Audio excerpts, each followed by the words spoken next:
안녕하세요. 지금 이 사람 임수민입니다. 어제에 이어서 서울 아산병원 노년내과 정희원 교수와 말씀 나눕니다. 정희원 교수는 노인의학이라는 말조차 생소했던 20여 년 전 노년내과를 전공으로 선택한 최초의 전공이었다고 합니다. 당시에는 노년내과에 대한 관심이 크지 않았는데요. 지금은 노화 속도를 늦추고 젊고 건강하게 사는 방법을 알려주는 국내 1세대 노인의학 전문가로 스타 의사가 됐습니다. 나이 드는 속도를 늦추려면 어떻게 해야 될까요? 정희원 교수에게 감속 노화 방법 구체적으로 알아보죠.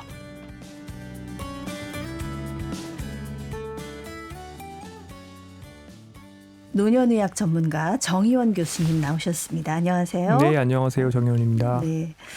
어제 우리가 좀 건강하게 오래 살고 느리게 늙기 위해서는 어떻게 살아야 되는지에 대한 말씀을 좀 들어봤습니다. 네. 사실 우리나라 어떤 노년의학이 이제 그렇게 크게 발전하지 않은 상태에서 이제 일찍부터 관심을 갖게 되셨는데 이 특별히 노년의학에 관심을 갖게 된 계기가 있으셨어요? 네. 스토리가 조금 길지만 그래도 처음부터 말씀을 드리면 제가 호른을 취미로 지금도 하고 있는데요. 네. 호른을 해보면 이 근육이라는 게 얼마나 유지를 시키기가 어려운지를 알 수가 있습니다. 그 소리 내는 것도 진짜 힘들죠. 네, 소리 내는 것도 힘들고 예. 그리고 약간의 어떤 스포츠 같은 그런 기량이 필요합니다. 그러니까 코어 근육도 많이 발달이 되어 있어야 하고 어느 정도는요. 그다음에 입술 주변 근육과 이제 저희가 코너라고 부르는데 이렇게 입을 이렇게 네모 모양으로 봤을 때 이제 사방의 이제 코너들의 이제 근육들이 어느 정도 유지가 되어야 고음도 제대로 낼 수가 있고 오히려 근육이 충분히 있어야 힘을 빼고 악기를 불 수가 있습니다. 그래서 근육이 없는 상태에서 힘을 줘서 악기를 불면 굉장히 긴장되고 듣기 좋지 않은 소리가 납니다. 그래서 이제 호른에 우리가 연주할 때 쓰는 근육은 평소에 쓰는 근육이 아니기 때문에 악기를 한 2, 3일만 놓게 되면 그 근육을 회복시키는데 굉장히 큰 힘이 듭니다. 2, 3일 만에 입의 근육이 다 풀려버려요? 빠집니다. 네. 그래서 참 그러니까 너무너무 이제 아쉽기 때문에 제가 이제 의과대학 다닐 때 근육에 대해서 공부를 하기 시작했습니다. 근육을 어떻게 하면 좀 더 쉽게 늘려서 유지를 할 수 있나 이런 공부를 많이 했는데요. 그러다가 근감소증이라는 단어를 알게 되었습니다. 2000년대 중반에는 사실은 의학 교과서에도 거의 안 들어있던 단어였는데 나이가 들면 우리가 근육을 건강하게 유지하는 효율이 떨어지기 때문에 근육량이 줄고 근육이 빠지고 근력이 줄고 이제 그러다 보면은 이제 낙상도 생기고 와상이 되고 사람이 이제 심지어 사망에 이를 수도 있다 이런 것들이 이미 이제 해외에서는 알려져 있었는데 그럼 이런 것들을 누가 연구하는지를 봤더니 노인병, 노인의학을 하는 사람들이 주로 연구를 하고 있었습니다. 그래서 첫 번째로 일단 노인의학이 굉장히 필요할 수가 있다라는 생각을 했습니다. 처음에는 제 개인적인 그런 관심이었지만요. 실제 이제 병동 실습을 돌면서 실제 노인의학 선생님들이 어떤 식으로 약을 정리하고 또 환자분들 보는지 이제 보니까 분절적이지가 않았고 또 어떤 장기에 또 국한돼서 보시는 게 아니고 특히 제일 인상적이었던 것은 굉장히 복잡하게 꼬여있는 약들을 정리를 합니다. 정리를 ha시면은 환자는 약이 줄었는데 환자가 좋아집니다. 맞아요. 어르신들은 한 군데만 아픈 게 아니기 때문에 약을 뭐 어떨 때는 이것만 먹어도 배부르겠다 한 움큼씩 드시는 분들도 계시잖아요. 그렇죠. 그런데 이제 노인의 잠재적 부적절 약물이라는 목록이 존재를 하고요. 이런 것들이 물론 또 노년기에 쓰면 안 된다는 건 아닌데 특정한 장기에 이제 이상이 있거나 아니면 또 약과 약이 잘못 운 나쁘게 겹치게 되면 근데 이게 또 젊은 분들은 잘 견디는데 이제 또 소인이 있는 분들은 취약할 수가 있고 이제 그러다 보면은 예를 들어서 뭐 감염증도 있는 상태에서 예를 들어서 요로 감염이 있는 상태에서 열도 나고 식사도 못하는 상태에서 약도 드시고 그러면 의식이 처지는 경우가 있는 거죠. 이런 것들을 이제 선망이라고 합니다. 그래서 선망이 대표적인 노인 증후군인데 어르신들은 질병이 좀 특이하게 나옵니다. 이게 어떤 얘기냐면 자 예를 들어서 요로 감염이 있을 때 이분이 그냥 의식이 처진다 이렇게 해서 오실 수가 있는 겁니다. 보통 요로 감염이라고 하면 이제 허리를 쳐보면 아프고 그리고 소변색도 이상해지거나 또 냄새가 날 수도 있고요. 그리고 열도 나고 뭐 이런 증상들이 나오는데 어르신들은 보통 인지 기능이 떨어진 분이고 특히 인지에 영향도 있는 약도 드시던 분이면 이런 증상은 하나도 호소를 하지 않고 그냥 의식만 쳐져서 올 수가 있습니다. 심근경색이 있을 때도 의식만 처지는 방식으로 나올 수가 있습니다. 아. 가슴이 아프다는 말씀은 별로 안 하시는데 네네. 사실은 전신 상태가 나빠지면서 또 의식이 처지는 거예요. 그런데 또 본인의 기능 상태에 따라서 증상 나오는 데가 달라요. 그러니까 예를 들어서 담낭염, 그러니까 쓸개 염증 생기는 거죠. 그다음 심근경색, 그다음에 요로감염 세 가지 다른 질병이잖아요. 그런데 네. 이 세 가지의 질병이 다리 힘이 약한 분들은 다 똑같이 낙상으로 나올 수가 있어요. 아. 그런데 인지 기능이 평소에 떨어지는 분들은 다 의식이 처지는 걸로 나올 수가 있고 네네. 또 반대로 평소에 이제 예를 들어서 변비가 심하던 분들은 영양 상태가 갑자기 나빠지니까 변을 못 보는 변비가 악화 이렇게 나올 수가 있는 겁니다. 그래서 사실은 노쇠, 인지 기능 저하, 그다음에 우울감, 그다음에 변비, 네. 실금, 낙상 이런 것들을 다 이제 노인 증후군이라고 하고 나중에 공부를 해보니까 이 노인 증후군이라는 것들을 전문으로 보는 진료과가 이제 노인의학인 거예요. 그래서 네네. 이제 영국이나 미국에서는 보통 이제 주치 선생님이 이런 노인 증후군이 있게 되면 이제 노인의학을 하는 선생님한테 의뢰를 하죠. 그래서 제가 노인의학을 한다고 하면 장수의학이랑 헷갈리시는 거예요. 그래서 젊은 분들이 오셔서 슈퍼맨을 이제 만들어 달라. 예를 들어서 뭐 특히 뭐 50대, 60대의 좀 이렇게 성공적인 사업가 이런 분들이 좀 혈기왕성하게 만들어달라. 그렇죠. 뭐 호르몬을 쓰거나 아니면 뭐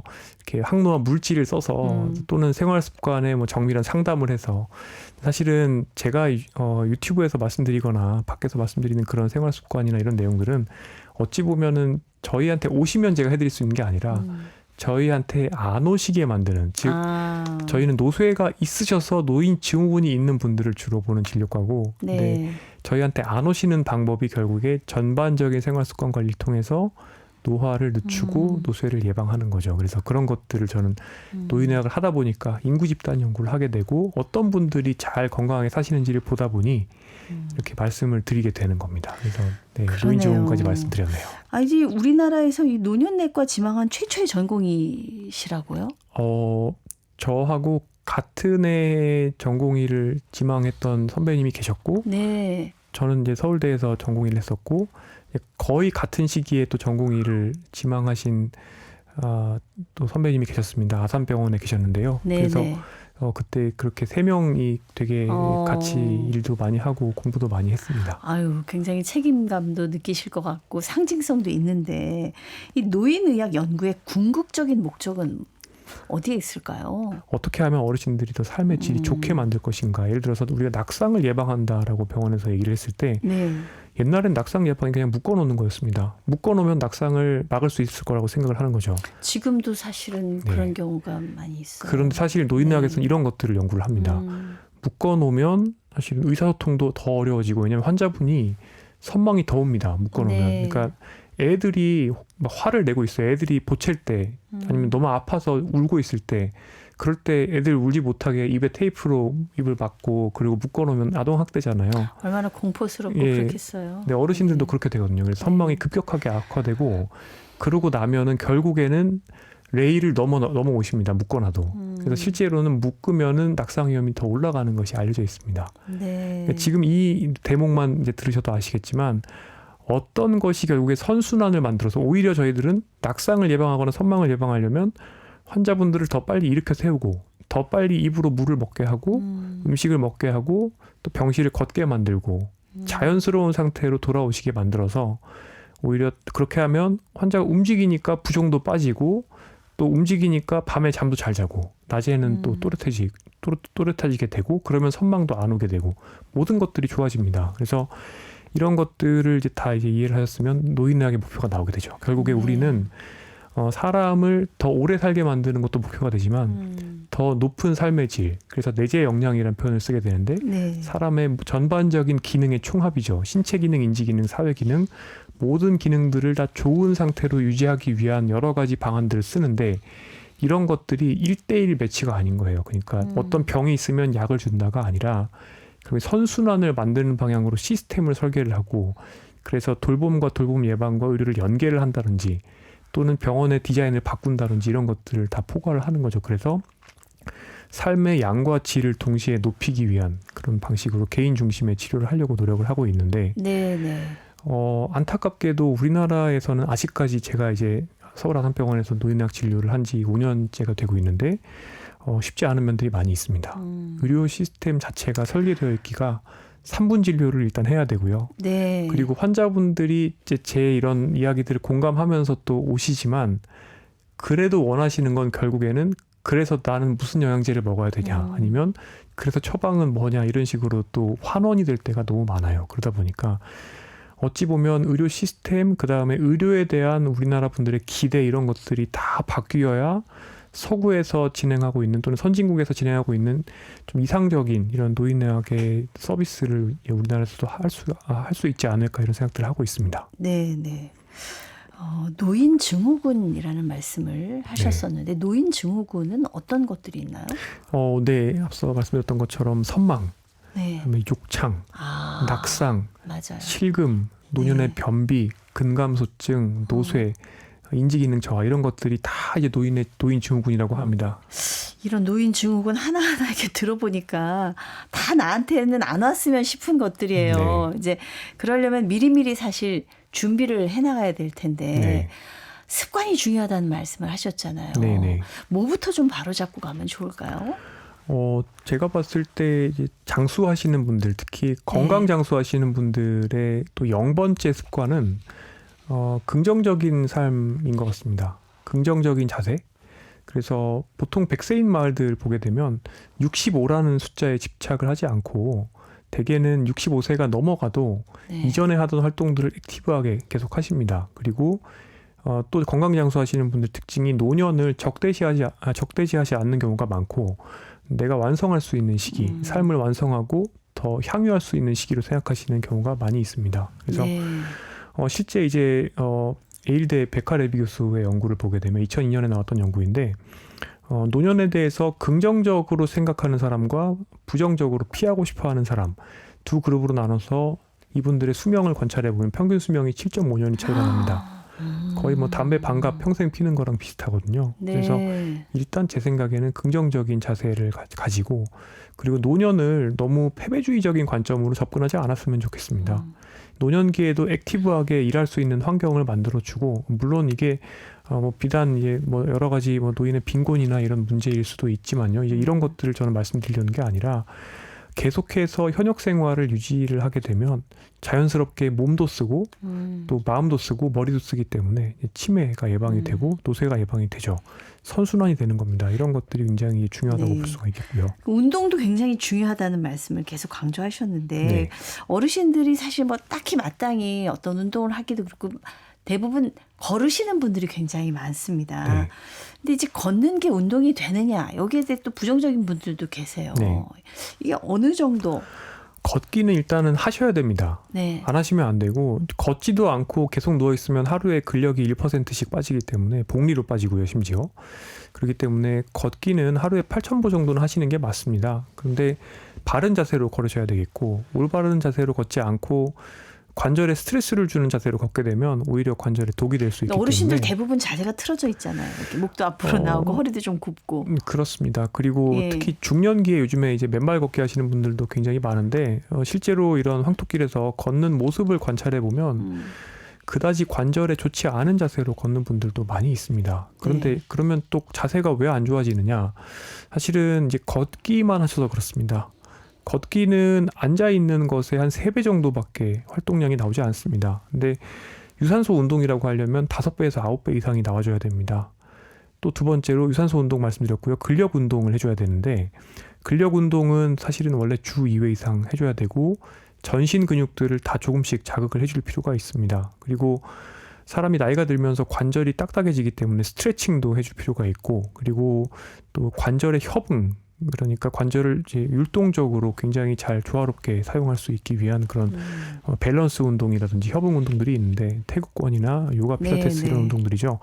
이런 운동들이 이제 포트폴리오처럼 잘 구성이 된 상태에서 걷기가 추가가 되어야 되겠고 그래서 걷기는 이동 활동이라고 보시면 되겠고 이제 운동이라고 보기에는 좀 어폐가 있고 실제로 운동 가이드라인에서도 걷기와 운동을 약간 분리를 하고 있습니다. 그럼에도 불구하고 저는 또 이동과 운동을 분리하지는 않으셨으면 좋겠다고 말씀을 드리고요. 가능한 한 일상생활에서 움직임을 최대한 만들어내라고 말씀을 드립니다. 네, 정말 여쭤볼 게 너무 많은데 저부터서 조금 나이가 들면서 수면의 질이 떨어지는 걸 느끼고 저희 아버지 같은 경우 예전에 밤에 잠을 못 자는 걸 너무너무 힘들어 하셨거든요. 네.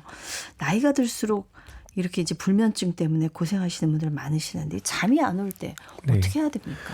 네, 노년기에 수면에 문제가 생기는 것은 굉장히 다양한 이유들이 있습니다. 네. 일단은 자율신경계를 조절할 수 있는 능력들이 조금 떨어지고요. 그리고 55세 정도가 되면 그때부터 내 몸의 송과선에서 멜라토닌을 분비하는데요. 이게 뇌에 들어있는 굉장히 조그만한 어떤 중추입니다. 수면과 관련된. 그런데 이 송과선에서 분비하는 멜라토닌의 양이 굉장히 많이 줄어들게 됩니다. 65세가 되면 절반 이하로 떨어진다고 이야기를 하죠. 멜라토닌이 부족하게 되면은 이제 수면을 진입하는 입면 과정도 좀 더 어렵게 되고, 네. 그다음에 수면을 깊게 유지하는 능력도 좀 더 어렵게 됩니다. 그래서 노년기에 보면 새벽에 일찍 깨시는 분들이 많고, 일찍 깨시면 붙여서 다시 자기가 굉장히 어렵다고 말씀을 많이 하시고, 뜬 눈으로 새벽에 3시, 4시, 5시 이렇게 보내시는 분들이 많고, 그러다 보니까 또 활력이 떨어지게 되고, 또 수면이 분절되게 되면 또 뇌의 회복이 안 되기 때문에 인지 기능 떨어지는 것 같다는 느낌 받으시는 분들도 많고요. 이뿐만이 아닙니다. 사실은 소변과 관련된 문제들 때문에 또 수면 또 분절되시는 분들이 많아요. 그쵸? 남성분들은 네. 전립선 문제, 네. 여성분들도 이제 요실금 관련된 문제들 때문에 밤 10시, 11시, 12시, 새벽 1시 이렇게 초반에 특히 여러 번 깬다고 하시는 분들이 많이 있고요. 이런 것들, 그리고 또 정신적인 문제들, 예를 들어서 뭐 인지기능에 문제가 있거나 아니면 우울감이나 불안 이런 것들 때문에 또 수면이 안 되는 분들도 있습니다. 그러면 이걸 해결하려면 각자 원인에 네. 따라 아마 처방법이 다 다를 것 같긴 한데. 맞습니다. 심지어 신경퇴행성 질환, 예를 들어서 뭐 렘 수면을 취할 때 뭐 발을 움직인다거나 이런 것도 있고, 코골이도 있고, 수면 네. 무호흡도 있고요. 정말 그러니까 수면 장애라는 거는 겉으로 붉어 나오는 어떤 결과지, 이것도 노인 증후군이죠. 그러니까 그 원인은 너무너무 많은 거예요. 그래서 일단 저희 같은 일종의 1차 진료를 하는, 그러니까 일단은 수면 장애가 있다고 오시면 이제 문진을 해보고 어떤 문제일지를 이제 확인을 해보고, 또 네. 수면 일지를 이제 확인을 한 다음에, 그래서 이게 약으로 될 것인지, 이 약을 쓴다고 했을 때 수면제를 쓸 것인지, 멜라토닌을 드릴 것인지, 항우울제를 드릴 것인지, 항불안제를 드릴 것인지, 이런 것들을 결정을 해봐야 될 것이고요. 네. 그 다음에 뭐 사건 수면이라든지 이런 신경퇴행 질환이 또 의심이 되는 경우에는 뭐 저희가 진료를 하기도 하지만 해당 분야 전문가한테 보내드리는 경우도 있고, 또 수면다원 검사를 해봐야 되는 경우도 이제 있습니다. 그래서 수면다원 검사에서 무호흡이 있는 경우에는 양압기 같은 것들이 도움이 될 수도 있는데, 결과적으로 수면이라는 것을 너무 그냥 수면제 먹어서 해결해야 될 문제, 아니면 참고 견뎌야 될 문제로 생각하시면 안 되겠고요. 특히 이제 수면에 대한 또 강박이 생기게 되면 수면 장애가 악화되기 때문에. 네, 맞아요. 자려고 하면 더 잠이 안 와요. 네, 그래서 수면에 대해서는 일단은 수면 보시는 전문가를 만나보시는 걸 추천드리고 있고, 네. 가장 먼저 만나신다고 하면 이제 수면 보시는 정신건강의학과 선생님 만나보시고, 그 다음에 이제 말씀드린 여러 가지 또 기질적인, 그러니까 어떤 노화와 관련된 장기 기능의 문제나 신경퇴행 문제 이런 것들 확인해 보시고, 네. 그 원인 치료를 하는 게 사실은 수면 장애에 대한 가장 올바른 접근이라고 생각을 하고 있습니다. 네. 요즘 저탄고지 네. 예, 식습관 하시는 분들 많으시더라고요. 또 혈당 네. 관리도 해야 된다고. 네. 근데 이 저탄고지가 좀 위험하다 이런 말씀도 있더라고요. 저탄고지가 심혈관계 질환 면에서 봤을 때 아주 위험한 것은 아닌데요. 근데 네. 일부 예를 들어서 특정 유전자를 가진 분들에서 이게 쥐실험에서 나왔던 것들인데요. 예를 들어서 굉장히 콜레스테롤 레벨이 높아진다거나. 근데 또 대부분의 사람들은 괜찮다는 연구 결과도 있고요. 네. 보통 단기간 수행했을 때는 일반적으로는 그냥 고지혈증이 크게 나빠지지는 않는 것 같다, 이런 연구 결과들이 있습니다. 어르신들의 경우에는 어떻습니까? 예, 그런데 이제 어르신들은 조금 더 주의가 필요하겠는데요. 특히 간헐적 단식하시는 분들이나 아니면 네. 탄수화물을 좀 너무 심하게 제한한다거나 하시는 분들의 경우에는 60대 중반 정도, 여성분들은 조금 더 빠를 수 있습니다. 남성분들은 60대 중반 정도, 여성분들은 50대 중반 정도가 되면 동화 저항이라고 해서 네. 내 몸에 들어온 아미노산을 근육으로 만들 수 있는 효율성들, 능력들이 많이 떨어집니다. 그렇기 때문에 이런 것들을 유지하기 위해서는 보다 촘촘히 하루 3끼 꾸준히 예를 들어서 복합 탄수화물과 단백질을 복용을 하시는 게 필요하게 됩니다. 그런데 네. 탄수화물도 사실은 근생성에 자극이 되는 거기 때문에 이런 것들을 다 빼버리게 되면 근육이 이제 빠질 우려가 있고요. 그래서 네. 보통은 저탄고지 하시는 분들이 간헐적 단식도 같이 하십니다. 그런데 이런 경우에 사실은 처음에는 체중이 쫙 빠지는데 그러다가 어느 정도 시점이 되면 그때부터는 근육만 빠지기 시작합니다. 그래서 네. 젊은 분들 30대 40대면서 열심히 근력 운동 하시고 또 나머지 생활 습관도 잘 유지하시면서 그러면서 저탄고지나 간헐적 단식 하실 수 있는 분들은 괜찮습니다. 어느 정도는요. 물론 그래도 이제 근육량 유지하기 위해서는 상당한 이제 고단백 식사가 필요하겠는데요. 젊었을 때 이제 또 과도한 이런 동물성 단백질, 고단백 식사 하시게 되시면 미국의 이제 굉장히 유명한 노화 생물학자인 발터 롱고라는 분이 냈던 논문에서 보면 젊어서의 고단백 식사는 노화 속도를 가속시킵니다. 그래서 오히려 만성질환 발생을 앞당기고 노쇠를 더 빨리 만나는 몸을 만들 수가 있기 때문에 너무 강한 이런 저탄고지를 하시는 것은 특히 그러니까 저탄 적정 단백 고지는 괜찮은데 단백질 늘려서 이제 특히 동물성 위주로 하시는 분들은 아주 장기간 하셨을 때 그렇게 좋다고는 보기가 어려울 것 같고요. 노년기에는 아무튼 이런 간헐적 단식이나 아니면 저탄수화물 식사 이런 것들이 그래서 결국에는 근육을 많이 잃어버리게 만들 수 있기 때문에 주의가 많이 네. 필요합니다. 누가 좋다더라 해서 나한테 다 좋은 건 아니니까. 네, 체질을 봐가면서 하셔야 됩니다. 예. 생애 주기도 봐야 되고요. 확인을 하셔야 되겠어요. 네. 자꾸 지금 뭐 단백질 먹어야 된다. 나이가 들수록 근 감소가 온다 네. 하시니까 어떤 거 먹으면 좋을까요? 하나만 좀 추천해 주세요. 네. 이것도 젊은 분들하고 연배 있는 분들이 조금 다릅니다. 네. 젊은 분들은 식물성이 주가 되고 거기에 동물성을 곁들이는 구조인 게 제일 좋을 것 같고요. 근데 이제 60이 넘어가시는 분들의 경우에는 조금씩 더 동물성을 늘리는 게 좋습니다. 왜냐하면 네. 식물성 단백질, 동물성 단백질이 사실은 동량을 먹었을 때 근육 합성을 자극하는 효과가 한 0.7에 1.3 정도, 그러니까 거의 2배 가까이 차이가 납니다. 그래서 이제 연배가 있는 분들께서 나는 두부 먹으니까 괜찮지 않느냐, 뭐 이렇게 말씀하시는 분들이 많이 있는데 그렇지가 않습니다. 가뜩이나 동화 저항이 생기게 되면 충분한 양의 단백질을 먹어도 근육을 생성하는 효율성이 떨어지기 때문에 네. 결국에 연배가 있으신 분들일수록 더 어찌 보면 양질의 단백질, 그러니까 쇠고기를 드신다거나 계란을 많이 드신다거나 심지어 단백질 보충제를 드신다거나 이렇게까지 예. 하셔야 근육 건강 유지가 될 수가 있는 겁니다.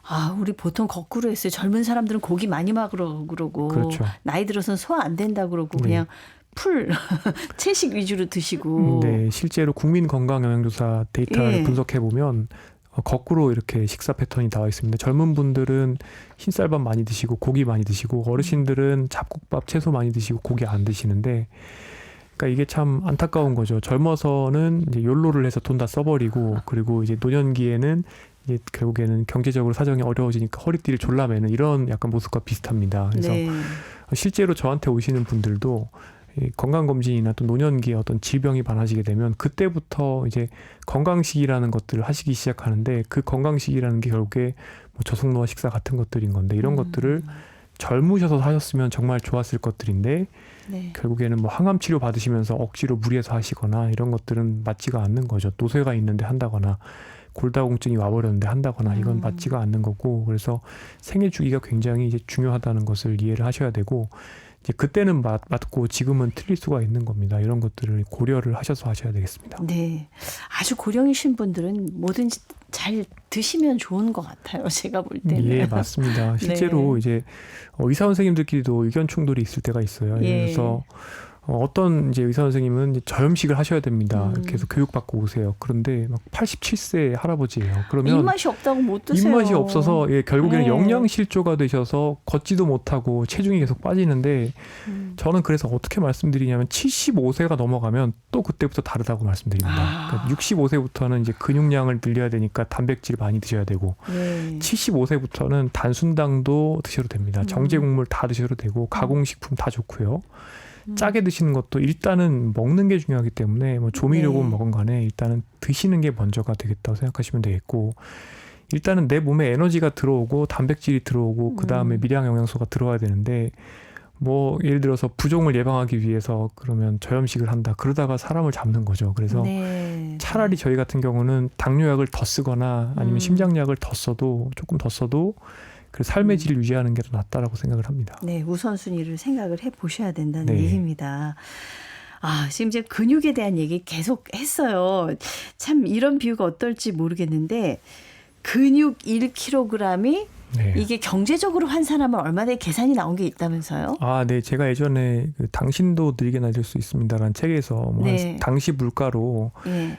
돌봄 기간 이런 것들 고려했을 때 그러니까 젊었을 때의 10kg 정도의 근육을 잃게 되면 그러니까 젊은 성인에서 딱 10kg만 근육을 잃으면 노년기가 됐을 때 네. 그러면은 대개는 이제 거의 와상으로 갈 수가 있거든요. 침상 생활로 갈 수가 네, 있습니다. 잘못 걷고. 네, 그럼 그때의 와상으로 갔을 때 우리나라 평균 그 생존 기간이 한 700일 정도가 되기 때문에 2년 와상 상태에서 정도? 네, 예. 그 정도의 돌봄 비용을 계산해 보면 1kg에 한 400에서 600만 원이라 그랬는데 이게 제가 코로나 전에 네. 가지고 있었던 통계 데이터로 쓴 겁니다. 그런데 지금은 간병비도 엄청나게 올랐고 더 물가도 올랐어요. 많이 올라서 게다가 와상 상태에서 지내는 기간도 이게 2020년 이전의 데이터인데 요즘에는 그 연명 치료도 좋아지고 또 돌봄도 기술이 좋아졌기 때문에 훨씬 더 길어졌습니다. 그래서 사실은 뭐 근육 1kg의 가치는 1,000만 원이 훌쩍 넘을 가능성이 큽니다. 네.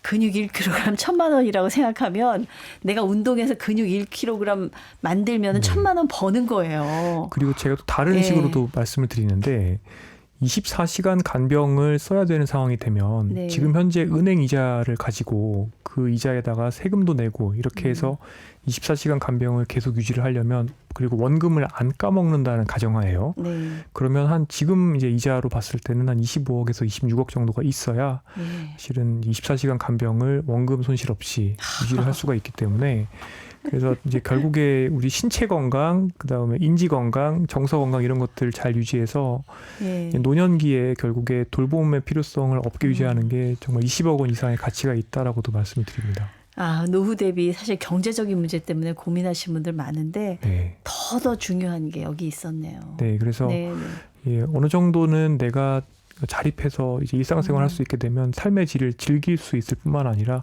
사실은 돌봄의 필요성도 막을 수가 있는 거죠. 네. 아유, 정말 말씀 감사합니다. 네. 네. 대한민국 모든 국민이 우리 정의연 교수님 바람대로 좀 느리게 천천히 건강하게 나이 들었으면 좋겠습니다.